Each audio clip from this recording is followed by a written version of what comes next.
সোমবার বিকেলে পতিরামে গন্ধেশ্বরী লজে এক অনুষ্ঠানের মাধ্যমে স্বাস্থ্য দপ্তরের প্রায় 100 জন এনএইচ কর্মী গঙ্গারামপুরের বিধায়ক বুধরাই টুডুকে সংবর্ধনা জানান।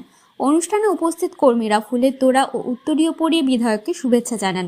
এদিন কর্মীদের পক্ষ থেকে বিধায়কের হাতে একটি স্মারকলিপিও তুলে দেওয়া হয়। স্মারকলিপিতে মূলত সমকাজে সমবেতন, চাকরি স্থায়ীকরণ, অবসরকালীন সুবিধা, সরকারি কর্মীদের মতো সমস্ত সুযোগ সুবিধা প্রদানের দাবি জানানো হয়।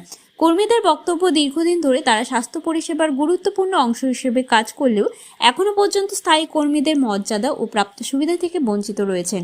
অনুষ্ঠানে উপস্থিত এনএইচ কর্মীরা জানান, করোনা পরিস্থিতি থেকে শুরু করে বিভিন্ন স্বাস্থ্য পরিষেবায় তারা গুরুত্বপূর্ণ ভূমিকা পালন করেছেন, তাই তাদের ন্যায্য দাবি দ্রুত পূরণ করার প্রয়োজন। বিধায়ক বুধরাই টুডু কর্মীদের দাবির বিষয়টি গুরুত্ব সহকারে দেখার আশ্বাস দেন এবং বিষয়টি সংশ্লিষ্ট মহলে তুলে ধরবেন বলে জানান।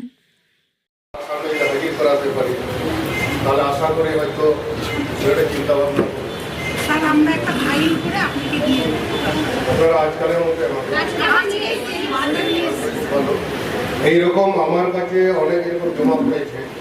তো আমি সত্যি আপনারা দেখুন, এর আগে আশারায় যারা আছে তারা দিনরাত কাজ করে, আপনারা কিন্তু লোকের জীবন বাঁচানোর একটা অঙ্গ কিন্তু আপনারা, কারণ আপনাদেরই আবার বেতন কম বা আপনাদেরই মানে চাকরি নিশ্চয়তা।